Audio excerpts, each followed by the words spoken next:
Hey guys, welcome back to another Profan Studios tutorial.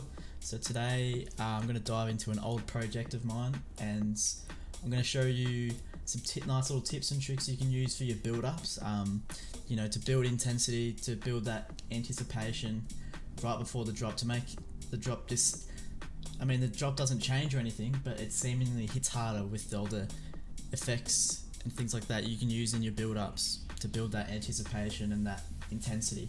So yeah, let's jump into my FL and get straight to it. Alrighty, so no fluffing about. Let's get straight into it. So this project is a old one of mine of a single that's coming out this Friday. Oh, it's going up for pre-order this Friday, sorry.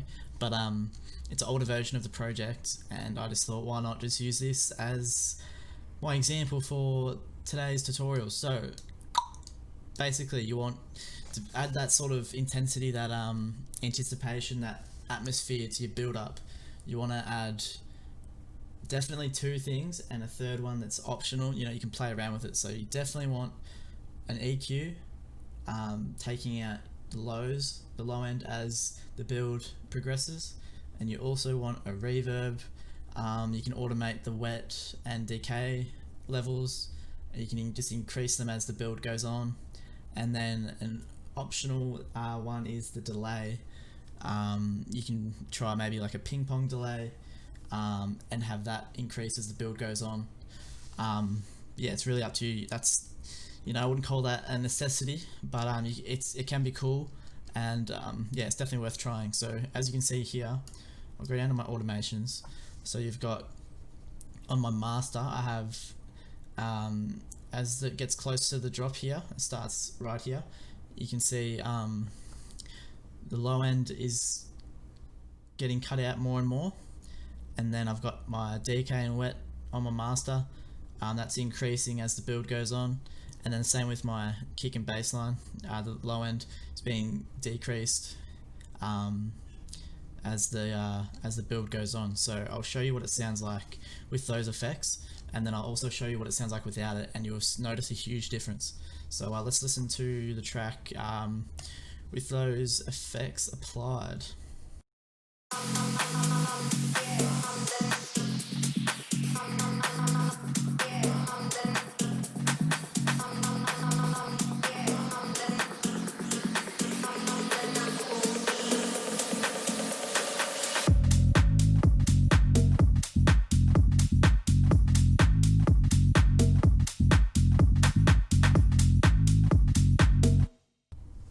So as you can hear, the reverb is building more and more as the drop goes on, and then as soon as the drop hits, it gets cut off here, and it's just like boom, it just makes the drop hit so much harder.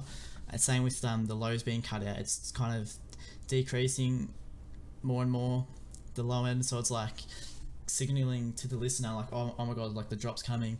And then as soon as all these effects get cut off and the drop hits, it's like it gives the track like that release, and it's really pleasing for the listener, because as I'm about to show you, without these effects, it just sounds like there's no transition from break to drop. It just sounds like it's just like one constant thing. So I'll have a listen to that now. I'll turn these off, and I'll also turn them off on the kick and bass as well. Okay, let's give this a listen.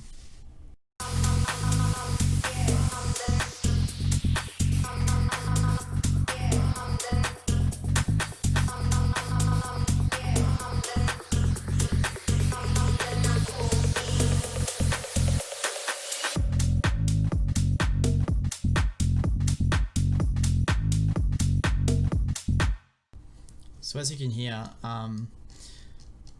it was just there was no intensity, no atmosphere, no nothing.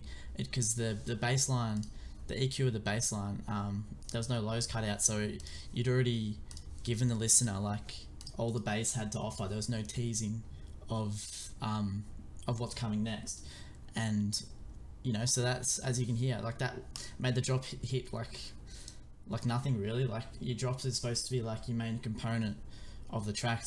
It's what makes your track stand out, and it just gave nothing there. So you can see how important these effects can be in your build-ups. And there's no real like rule book or anything. I mean, you could increase the reverb a lot more. You could have it starting earlier in your breakdown, like back here.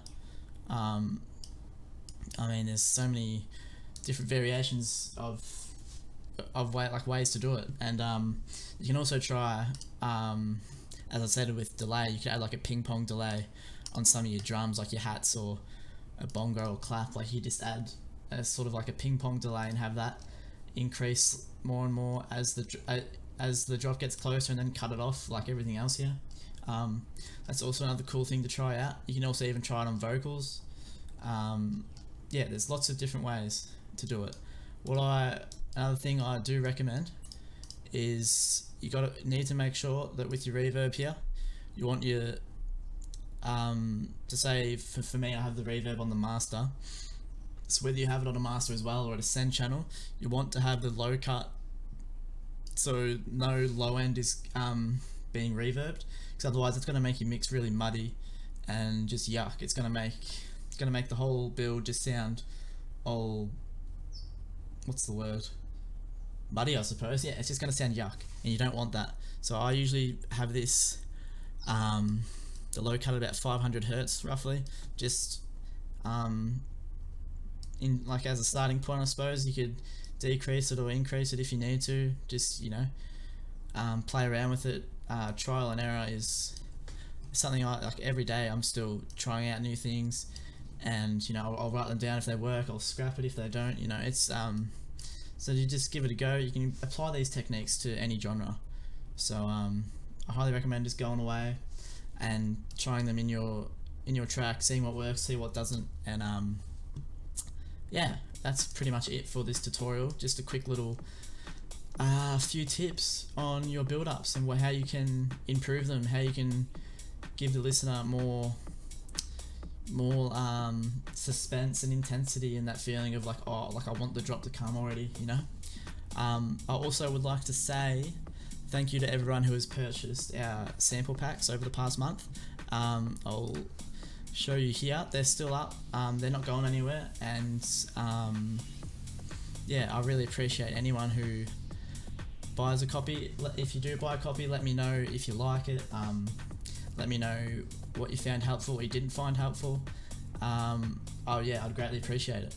But yeah, that's it for this video. If you found it helpful, if you enjoyed it, make sure you drop a thumbs up, comment below your thoughts, and let me know what you'd like to see in the future, because I'm always looking for new ideas on what to create tutorials for you guys on. So yeah, that's it from me for today, and yeah, happy producing, stay safe, and see you in the next video.